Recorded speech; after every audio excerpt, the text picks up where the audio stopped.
Distinguida señora Ligia Bonetti, presidenta ejecutiva del Grupo SID y nuestra invitada de honor del día de hoy.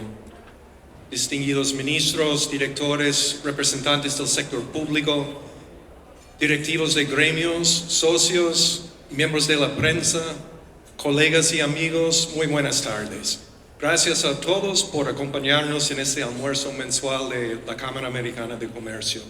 Ayer celebramos las elecciones en nuestra Asamblea General con una participación récord de más de 72%, lo que refleja el compromiso y la activa participación de nuestra membresía.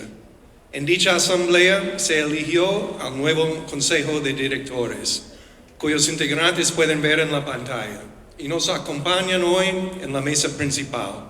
Un aplauso para este nuevo Consejo. Y les agradecemos por asumir la responsabilidad de guiar nuestra organización en estos tiempos de cambios y incertidumbre. Su liderazgo es fundamental mientras buscamos estrechar los lazos comerciales de inversión con los Estados Unidos, a la vez que navegamos los desafíos globales derivados del conflicto en el Golfo Pérsico. Desde su fundación, AmCham ha priorizado el crecimiento de los negocios entre República Dominicana y los Estados Unidos. En este sentido, nos complace anunciar nuestra misión anual Trade USA, que se llevará a cabo el 17 a 21 de mayo en Miami. Este programa ofrece a los participantes citas de negocios personalizados y oportunidades de networking, visitas estratégicas en el puerto de Miami, centros de distribución de Amazon y el aeropuerto internacional de Miami. Los socios interesados pueden inscribirse escaneando el código QR en pantalla o a través de nuestras plataformas digitales. Hoy tenemos el honor de contar con una invitada excepcional, Ligia Bonetti, presidente ejecutivo de Grupo SID. Su destacada trayectoria y visión sobre el crecimiento y la diversificación empresarial son un caso de éxito, de innovación y emprendimiento dominicano. Nos enorgullece contar con el ejemplo de una mujer que ha transformado e impulsado el desarrollo empresarial dominicano con resultados tangibles. Nuestra agenda en el día de hoy es primero con el almuerzo. Después del almuerzo, nuestra presidenta Francesca Ranieri tiene unas palabras de bienvenidos y presentará más formalmente a la señora Bonetti. Y después de su ponencia central, la señora Bonetti ha cedido participar en una sesión de preguntas y respuestas moderada por la señora Rocío Velarde, miembro de nuestro Consejo de Directores. Entonces, sin más preámbulo, muchísimas gracias, buen provecho y que disfruten el almuerzo. Gracias.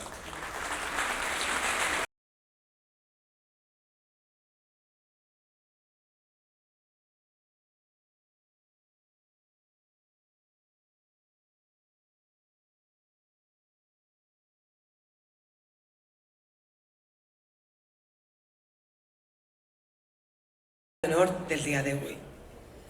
Distinguidos miembros del Consejo de Directores, Comité Ejecutivo y pasados presidentes de AmCham DR.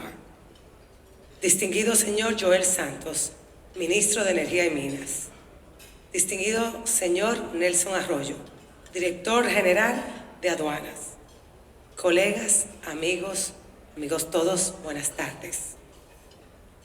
Permítame iniciar agradeciendo a toda la comunidad de AmCham DR, especialmente a nuestros socios que participaron en el proceso de votación y eligieron a este Consejo de Directores que hoy nos representa.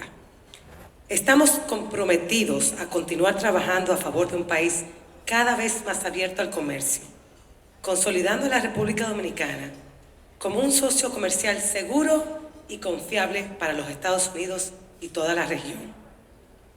A nuestros socios nuevos y consejos directores nuevos, bienvenidos. Nuestro país, al igual que el resto del mundo, continúa adaptándose a la evolución de un entorno global marcado por transformaciones económicas, políticas y sociales. La República Dominicana no escapa a estas dinámicas ni a los efectos de los conflictos que inciden directamente en las cadenas de suministro globales.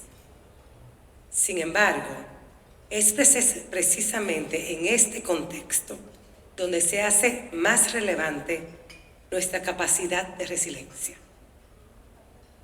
Es momento de entender con claridad la coyuntura, anticipar escenarios y junto al sector público continuar impulsando soluciones que fortalezcan nuestra sostenibilidad y competitividad como país. Con este propósito, desde AmCham DR y a través de nuestro Comité de Economía y Mercado de Capitales, estaremos celebrando el próximo 27 de mayo la tercera edición de Visión de Negocios AmCham DR 2026, bajo el título Después del shock, riesgo, reacomodos y oportunidades. Este encuentro reunirá importantes líderes para analizar cómo los cambios globales están redefiniendo el entorno empresarial. Nuestro keynote speaker, Raúl Félix, junto a reconocidos profesionales de los sectores logístico, energético y financieros, nos aportarán el entorno actual. Esperamos contar con todos ustedes en este espacio de análisis y acción, al cual pueden registrarse escaneando el código QR que ven en pantalla. Recuerden que es súper importante su participación. Ahora bien, esta conversación no es nueva para nuestro país.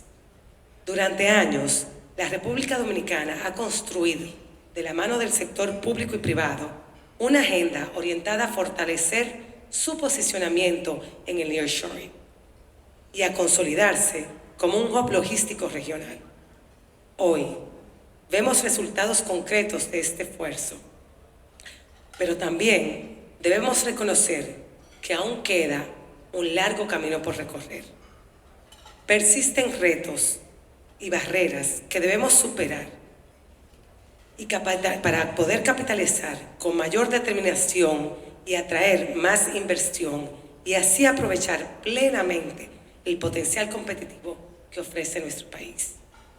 Y es precisamente sobre estos desafíos y sobre cómo convertirlos en oportunidades que gira la conversación que tendremos a continuación.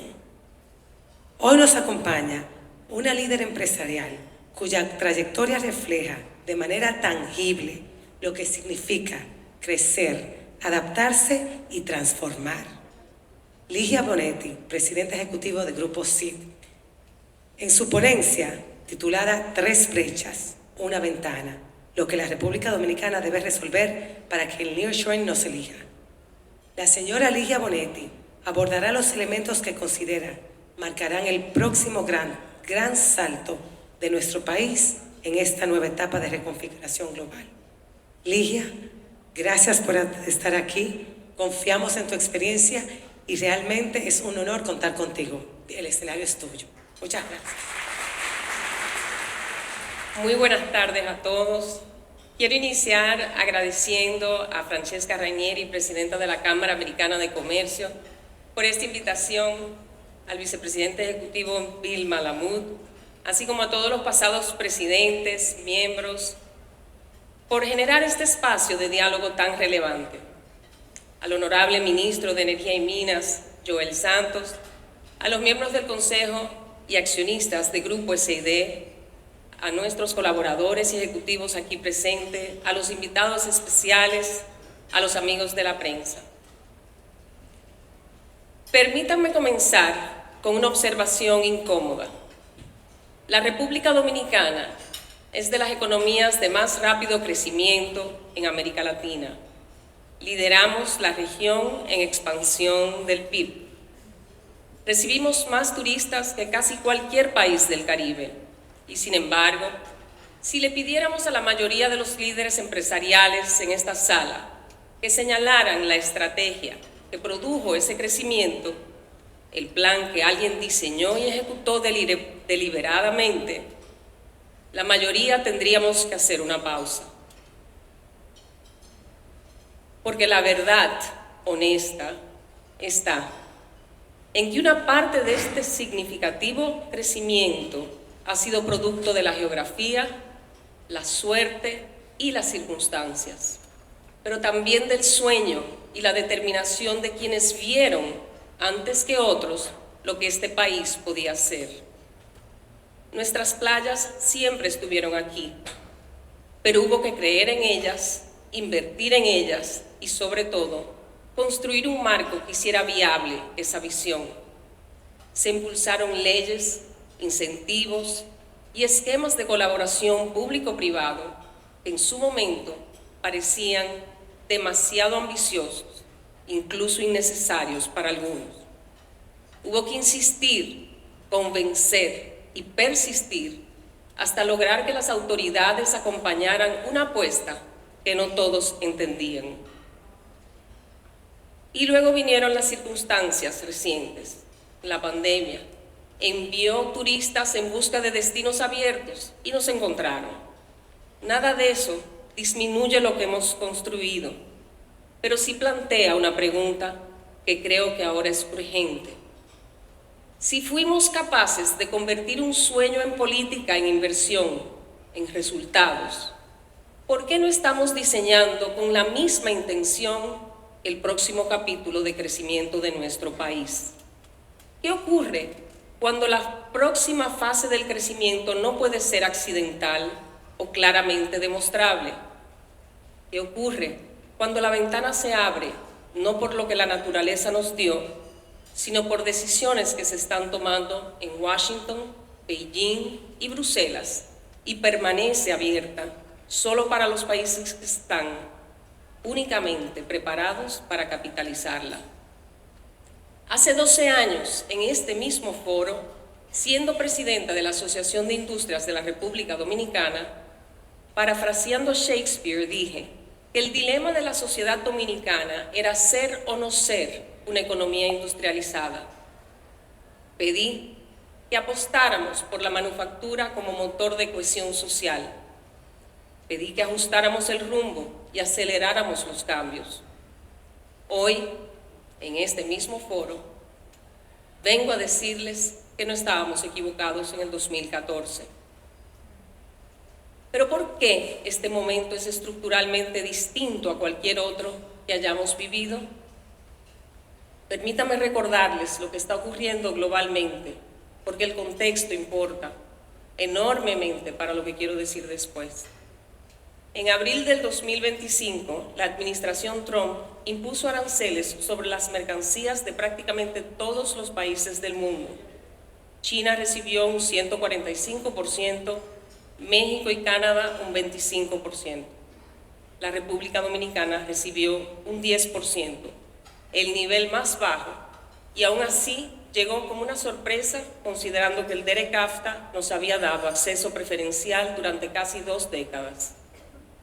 Con una orden ejecutiva, la arquitectura comercial que había gobernado nuestra relación con Estados Unidos fue reescrita.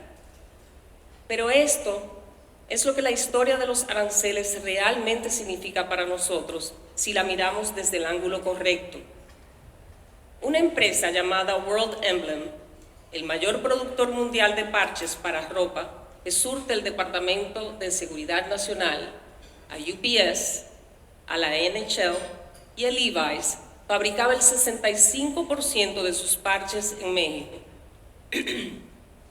Cuando llegó el arancel del 25%, comenzaron a buscar alternativas. Eligieron la República Dominicana, ya están aquí. No están solos. Las empresas estadounidenses que construyeron cadenas de suministro en China durante 30 años y que luego se trasladaron a México en la última década, están haciendo el mismo cálculo por tercera vez. Y la República Dominicana con un arancel de un 10%, un puerto modernizado en Caucedo y su ventaja geográfica está en la lista de candidatos de una manera que nunca antes había estado. Y les doy esta información clave que debería estar en la mente de todos en esta sala. En los primeros meses tras el anuncio de los aranceles, empresas estadounidenses comenzaron a explorar activamente ubicarse en manufactura en la República Dominicana a un ritmo sin precedentes. La pregunta que se hace en las salas de junta de Nueva York, Atlanta y Chicago es: ¿por qué no estamos en la República Dominicana? Y este es el momento. Esta no es la oportunidad que esperábamos algún día llegara. Esta es la oportunidad para la República Dominicana. Ahora bien, si esta oportunidad pasa de largo, no será porque el mundo no nos miró, será porque nosotros no estuvimos listos para responder. Y aquí viene la pregunta incómoda de seguimiento. No es retórica, es real. Si mañana, en la mañana, el CFO de una empresa manufacturera americana con 1,000 empleos para reubicar, llamara a su ministro de Industria y le preguntara: ¿por qué podríamos irnos a la República Dominicana? ¿Qué respondería ese ministro hoy? No lo que debería responder, es qué es lo que respondería de verdad hoy.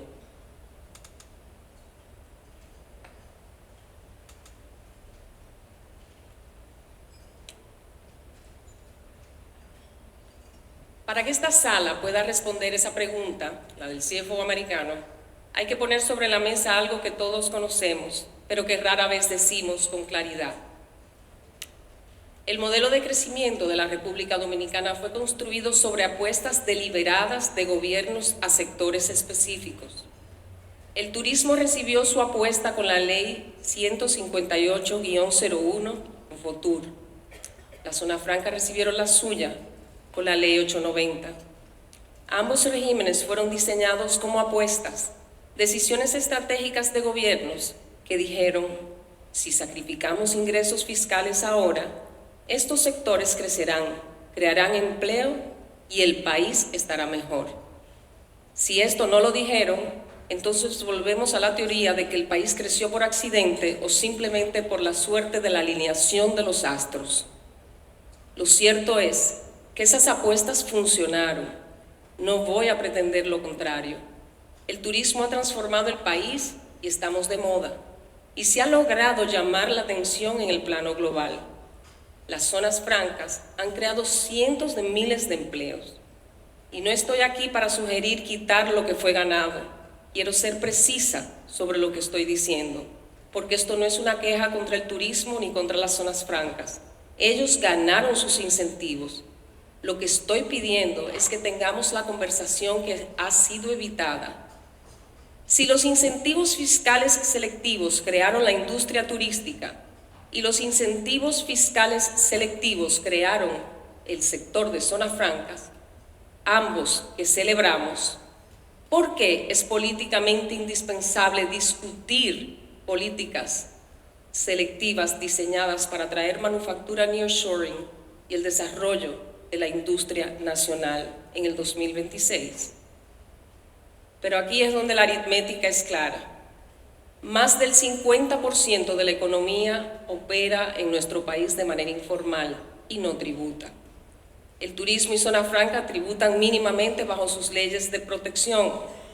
Eso deja al resto de la economía formal, el comercio, el sector financiero y la manufactura local, cargando con el peso fiscal de un país de 11 millones de personas, cada hospital, cada carretera, cada pensión.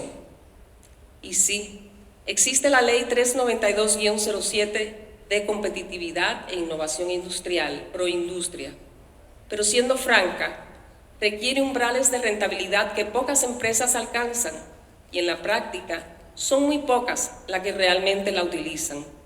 No llega a la vara de lo que la manufactura local necesita para competir en las mismas condiciones que los sectores que recibieron su apuesta. Es una ley que por sus requisitos de desempeño no permite que medianas y pequeñas empresas logren insertarse en ella.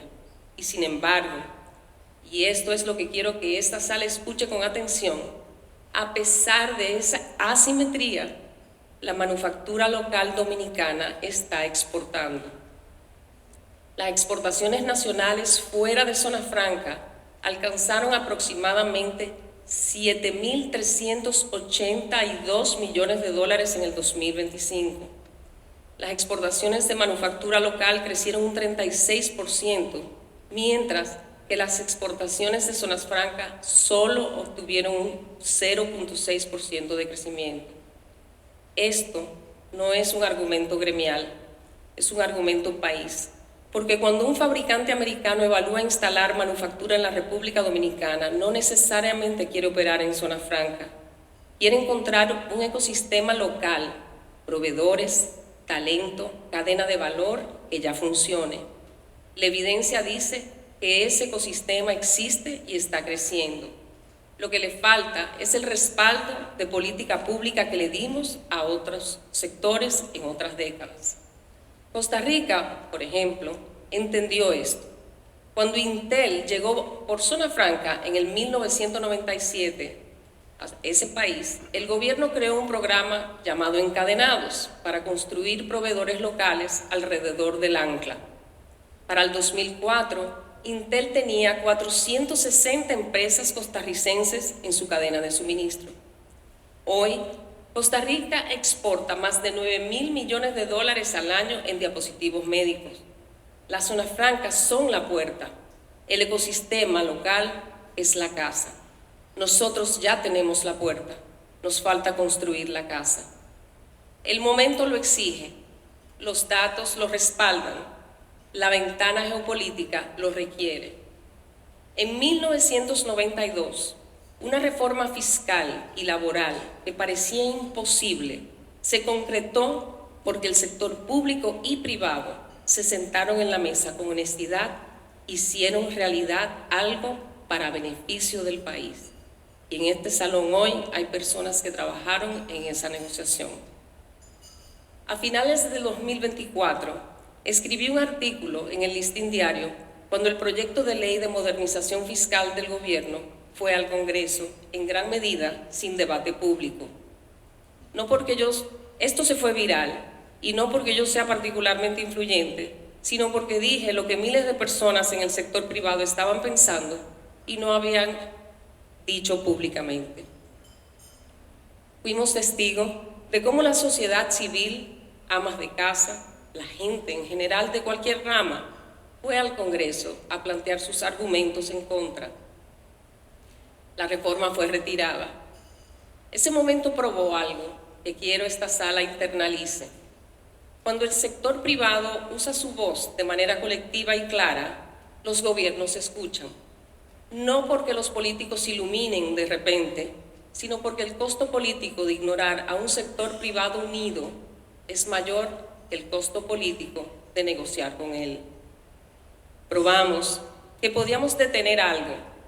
Ahora necesitamos probar que podemos construir algo, porque detener es fácil cuando hay un problema. Construir requiere decisión, coordinación y asumir costos en el corto plazo para beneficios en el largo plazo. Quiero aclarar que este no es un discurso en contra del gobierno ni de otros gobiernos, pero creo de extrema relevancia que estemos conscientes de nuestras fortalezas y debilidades. Dicen los expertos que para abordar la inteligencia artificial debemos darle todo el contexto posible, mientras más amplio mejor. Y eso es justamente lo que acabo de hacer ahora.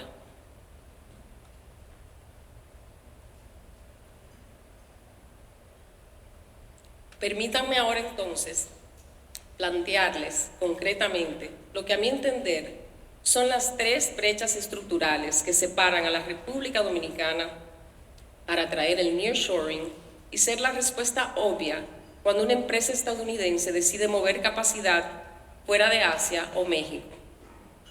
Las llamo brechas no porque sean insalvables, sino porque son problemas realmente con nombre y no son abstractos.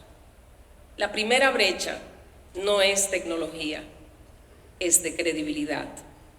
La conversación sobre tecnología en nuestro entorno ha sido en gran medida aspiracional, pero lo que está ocurriendo en los procesos reales de decisión, de inversión, es otra cosa.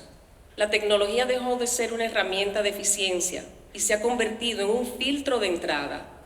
Esto cambia completamente la naturaleza del desafío, porque ya no se trata de modernizar empresas individuales, se trata de algo mucho más exigente, construir capacidad tecnológica a nivel de ecosistemas.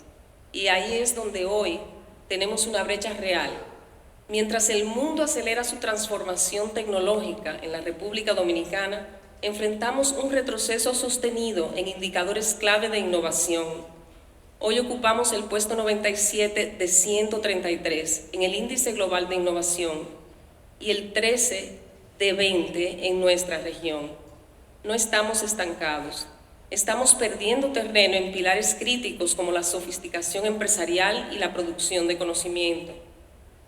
México ocupa el puesto 58 en el índice, Colombia el 71 y Costa Rica el 72. Ninguno llegó ahí por casualidad. Como vemos, se trata de construir una base sólida de innovación para el desarrollo. Y contamos con una Política Nacional de Innovación 2030 desde el año 2021. Es un paso importante tener esa política, pero sin una hoja de ruta clara, con metas medibles, responsables definidos y mecanismos de seguimiento, una política no es estrategia, es aspiración.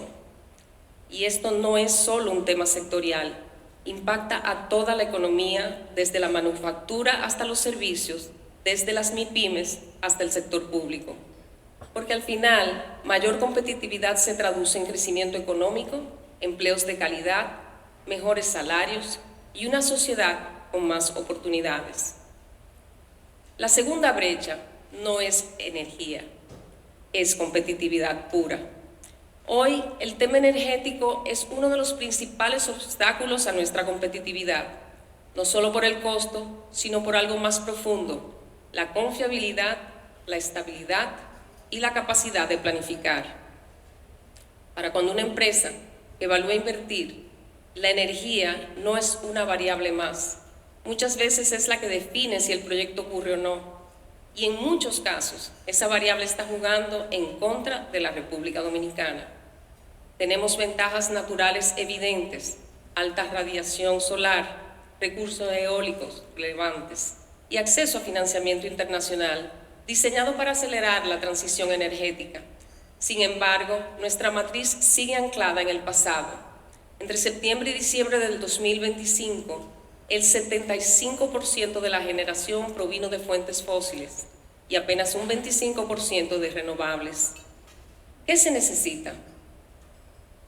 Reglas claras y estables que generen confianza, una apuesta decidida por diversificar la matriz con energías limpias y la capacidad de movilizar financiamiento a escala para acelerar esa transición. Pero sobre todo, entender que la energía es un componente esencial de la vida nacional, base del desarrollo productivo, la estabilidad social y la calidad de vida, y que como tal no puede ni debe ser utilizada como herramienta política.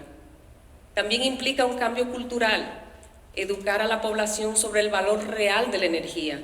No es una concesión ni una caridad, es un servicio que debe ser pagado para poder sostenerse, mejorar su calidad y garantizar su continuidad. Pero esto no es solo tarea del sector público. El sector privado tiene que asumir un rol más estratégico y activo. No basta con señalar el problema, es momento de impulsar una agenda energética país con visión de competitividad que articule alianzas y acelere decisiones. Sin esa corresponsabilidad, cualquier esfuerzo de transformación del sector quedará limitado. La tercera brecha no es solo educación, es tiempo. En el 2014, en este mismo foro, incluí la educación como una de las condiciones esenciales para una política industrial exitosa. 12 años más tarde, después, la urgencia se ha multiplicado. El mundo está rediseñando en tiempo real cómo se forma el talento técnico y es clave entender la naturaleza del desafío porque no estamos ante una brecha de infraestructura, estamos ante una brecha de velocidad. Un sistema educativo que no puede adaptarse al ritmo del mundo que pretende servir termina formando talento para la economía del ayer, no para la economía del mañana. Y ciertamente necesitamos una reforma de fondo. Los resultados de PISA han sido un recordatorio constante de nuestras debilidades. Pero esa transformación es por definición un proyecto de mediano y largo plazo. Y hoy enfrentamos una urgencia inmediata, distinta. Necesitamos talento capacitado para habilitar el nearshoring. Y no habrá nearshoring que nos salve si no contamos con el talento capaz de operar la manufactura avanzada que el mundo requiere. Necesitamos talento técnico, bilingüe y certificado. Y esto implica repensar cómo formamos a la gente, no desde la oferta, sino desde la demanda. En lugar de transformar currículums completos, podemos impulsar masivamente certificaciones de actores globales como Google, Microsoft, Amazon Web Services, Cisco, HubSpot. Impulsar la alfabetización digital. Esto puede integrarse incluso en programas sociales o de formación comunitaria. Ahora bien, es importante ser claros. Estas acciones no corrigen el sistema educativo, pero sí crean islas de eficiencia dentro de un sistema imperfecto. Todo esto no es solo una oportunidad para el sector industrial, es una oportunidad para todo el ecosistema económico del país, porque las cadenas de valor no se construyen solas, se diseñan, se articulan y se ejecutan como un todo. No quisiera que salgamos de esta sala con un diagnóstico claro pero sin una dirección común.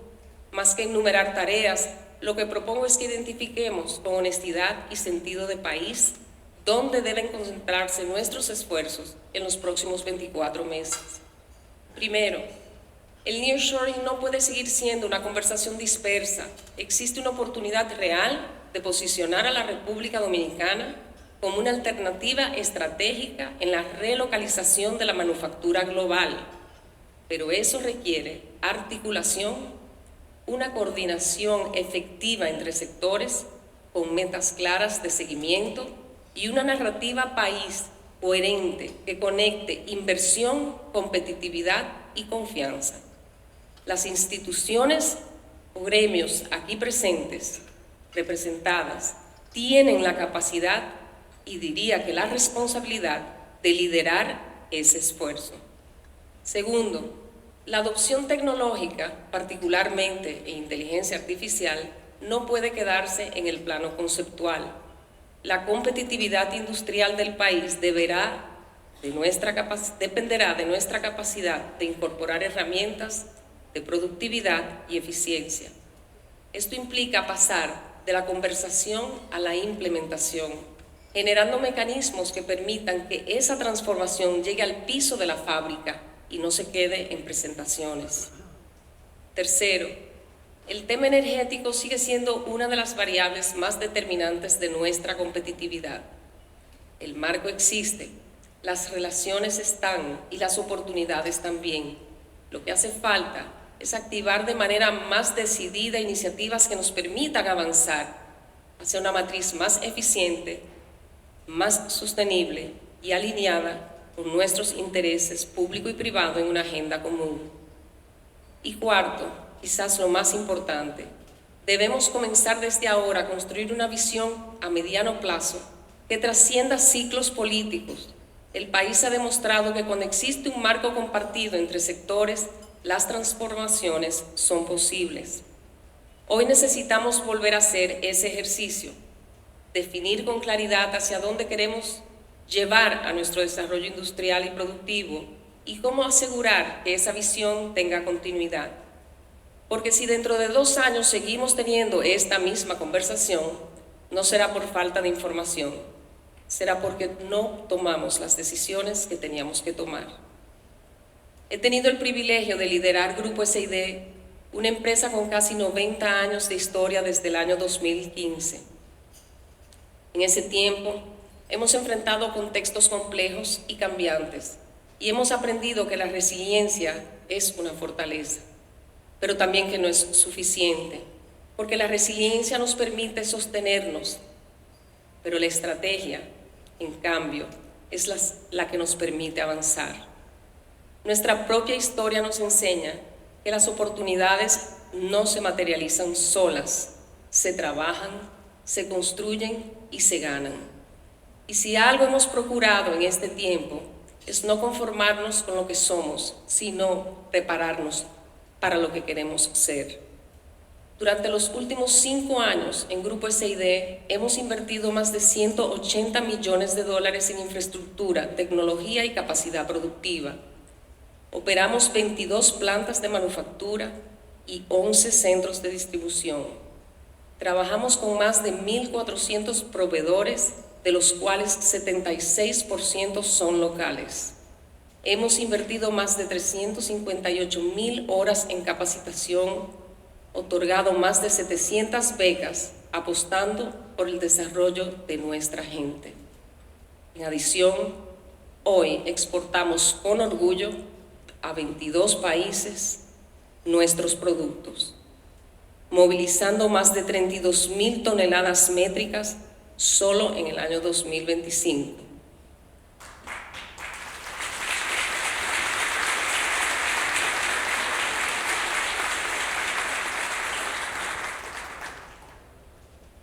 Y hemos avanzado en materia de sostenibilidad, reduciendo emisiones y apostando por energía más limpia. Y esto no lo hacemos como tendencia, sino como propósito, con un compromiso, porque entendemos que dar el ejemplo también construye país. Al final, el verdadero legado no es lo que heredamos, sino lo que somos capaces de transformar y multiplicar. Y en ese espíritu, no puedo evitar pensar, parafraseando a Martin Luther King Jr., que todo gran avance comienza con la capacidad de imaginar un futuro distinto. La pregunta es si hoy, frente a esta ventana de oportunidad, somos capaces de vernos dentro de ese sueño. La ventana está abierta, no la construimos nosotros, pero si no entramos, tampoco podremos decir que no la vimos. La historia no va a recordar a quienes analizaron esta oportunidad desde la distancia, va a recordar a quienes decidieron actuar y a quienes decidieron solo observar. Hoy nuevamente hay un trabajo que hacer, hagámoslo por la República Dominicana.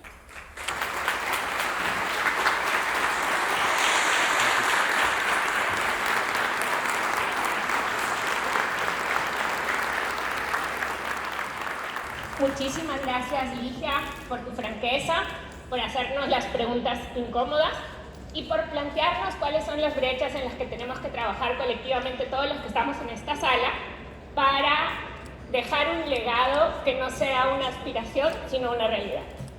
Recibimos muchísimas preguntas antes de esta presentación. Voy a tratar de enfocarme en muchas de ellas ya fueron respondidas durante tu ponencia.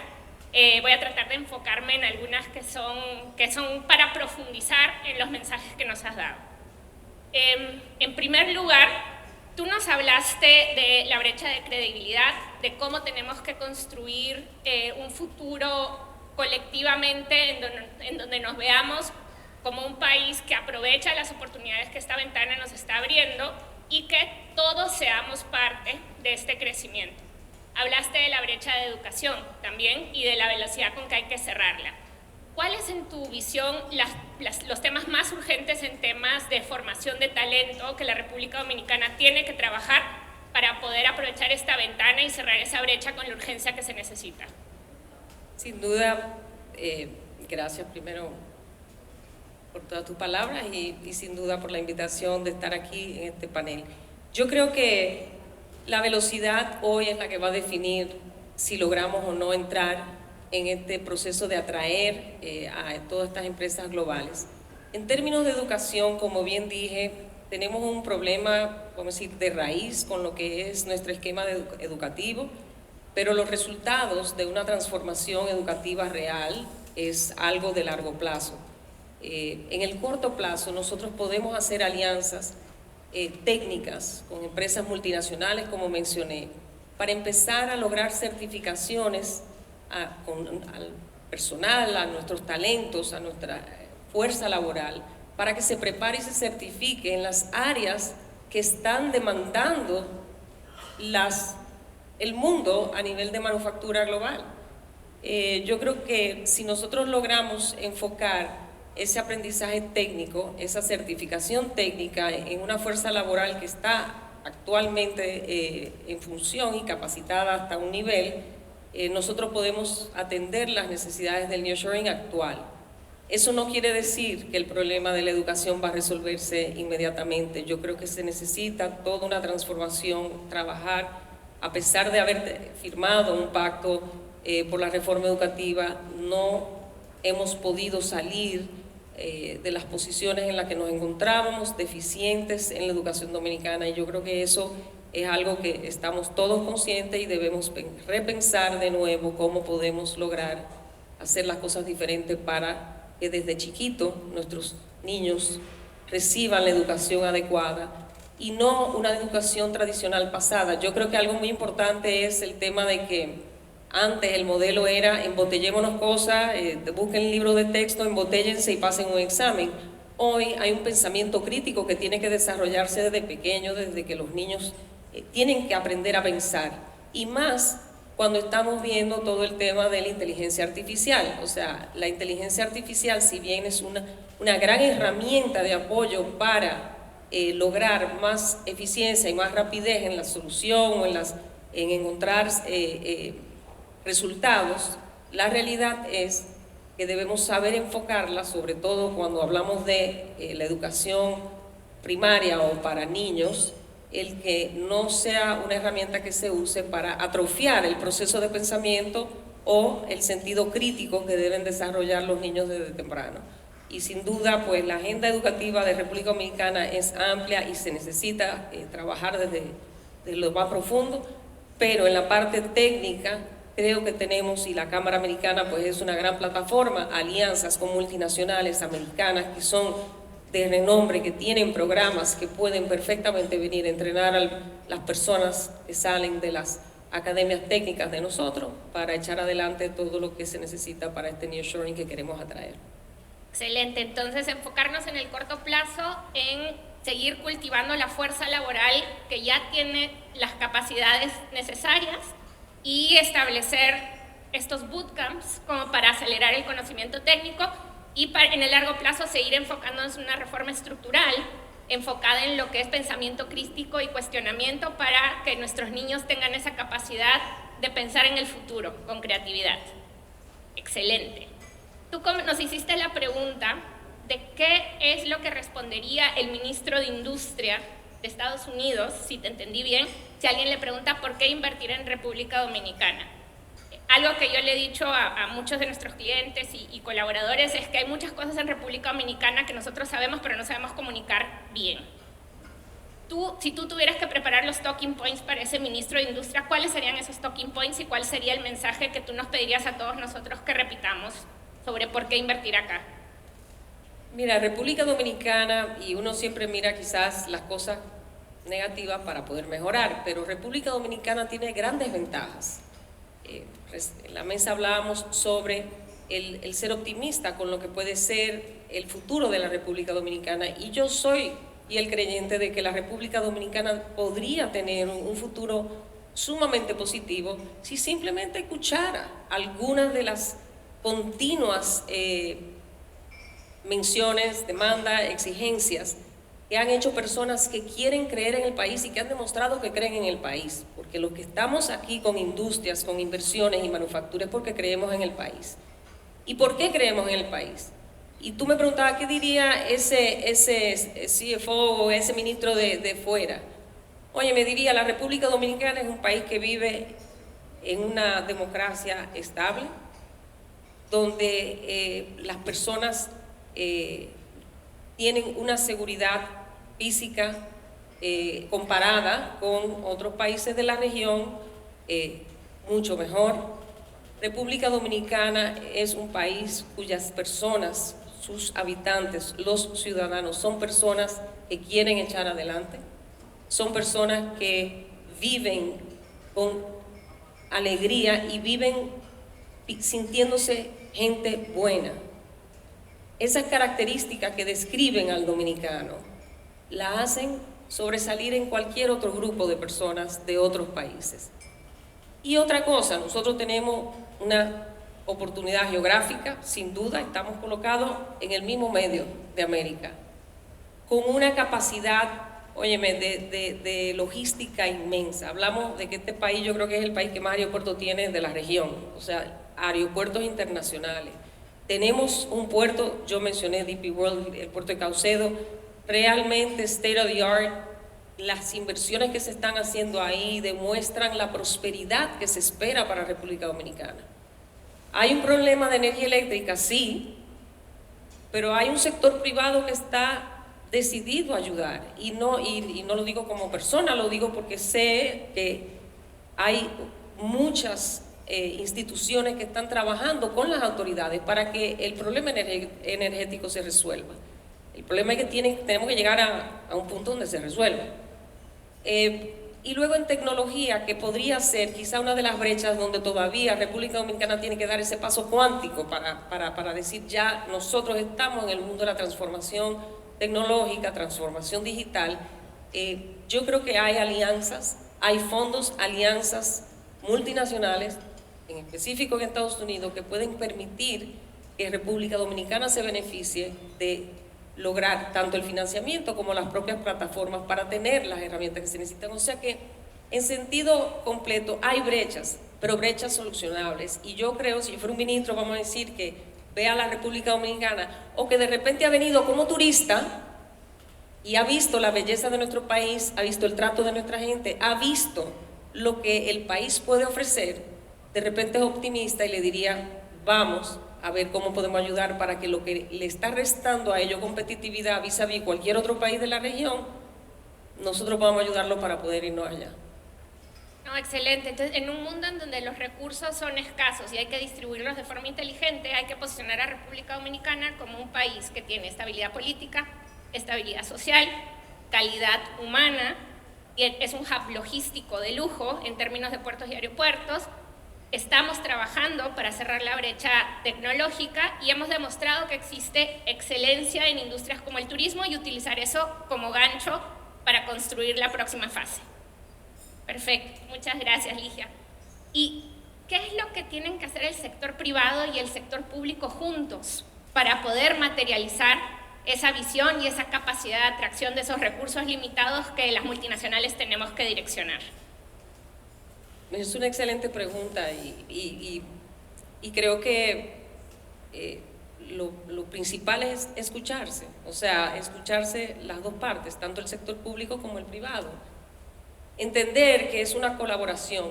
Yo lo decía, si no hay una corresponsabilidad de cómo vamos a echar adelante nuestro país, no vamos a echar adelante. No podemos todo tildárselo al gobierno, porque los gobiernos no están hechos para simplemente echar adelante el país. Los gobiernos tienen que estar para crear las plataformas que necesita el sector privado, para que el sector privado eche adelante nuestro país, o los países. Entonces yo creo que lo primero es seguir trabajando unidos. Yo siempre como persona, y aquí hablo a título personal, he creído en que la única forma en que se resuelven los problemas es en el diálogo y en la colaboración público-privada. Jamás he creído que los problemas se resuelven criticándolo o comentándolo en la casa, en el sector privado o en un salón de conferencias de una oficina. Eso no se resuelve así. Se resuelve dando la cara y hablando entre las partes, entendiendo los puntos de vista y después cada uno jugando su papel. El papel del sector privado es del sector privado y está claramente definido su rol, y el papel del sector público igual. Pero tiene que existir ese diálogo y ese entendimiento. Yo mencioné en mis palabras, en 1992 se hicieron reformas que cambiaron el modelo en que se estaba desarrollando la empresa privada. Tanto reformas fiscales como reforma laboral. Y fueron reformas que si ustedes se van atrás, y hoy ya con ChatGPT, todos estos amigos Cloud y demás, ustedes pueden buscarlo en 5 minutos. Esas reformas fueron trascendentales y hoy podemos decir que gracias a ellas tenemos condiciones empresariales mucho más competitivas. Y eso se logró entre un diálogo público y privado, donde cada parte luchó por lograr lo que quería y lograron llegar a un consenso. Tanto el sector público como el privado en ese momento no jalaron para un ganar-perder, jugaron para ganar-ganar y ellos lo lograron.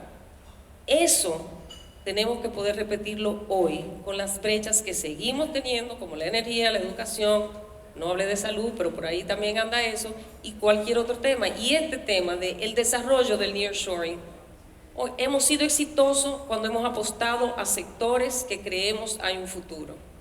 Hoy tenemos la oportunidad de apostar por el nearshoring y que nos elijan a nosotros y que nosotros creemos empleos, desarrollemos nuestra industria y podamos generar un crecimiento económico mucho más grande del que tenemos actualmente. Apostemos a otro sector y yo creo que ese es el mensaje que debe haber en ese diálogo entre el sector público y privado. Perfecto, entonces continuar el diálogo, escucharse, utilizar ejemplos del pasado reciente en donde hemos sido exitosos en ese diálogo y en la construcción de ese camino conjunto y seguir trabajando juntos para lograrlo. Y me dicen que tengo tiempo para una última pregunta. Creo que está claro lo que tenemos que hacer, cómo lo hacemos juntos y cómo lo hacemos evitando la fragmentación de esfuerzos y logrando una cohesión hacia las prioridades que tenemos que tener todos como país. Yo creo que cuando se define una visión, y eso por eso corresponde a todos, o sea, de repente Costa Rica, y como lo puse de ejemplo, o sea, Costa Rica vio una oportunidad con dispositivos médicos y creó todo un programa, le dio herramientas al sector privado para que pudiera generar la normativa, las políticas públicas y las normativas que se necesitaban para atraer inversión en lo que era el caso de Intel que mencioné. Yo creo que si este país ve la posibilidad de crecimiento vía el nearshoring, en este caso, que es lo que estamos hablando en el día de hoy, si todos la vemos, no importa que vengamos de cualquier sector, no importa el sector que representemos, si la vemos, trabajemos para que se logre, porque esto es un ecosistema, esto no solo va a beneficiar a un sector.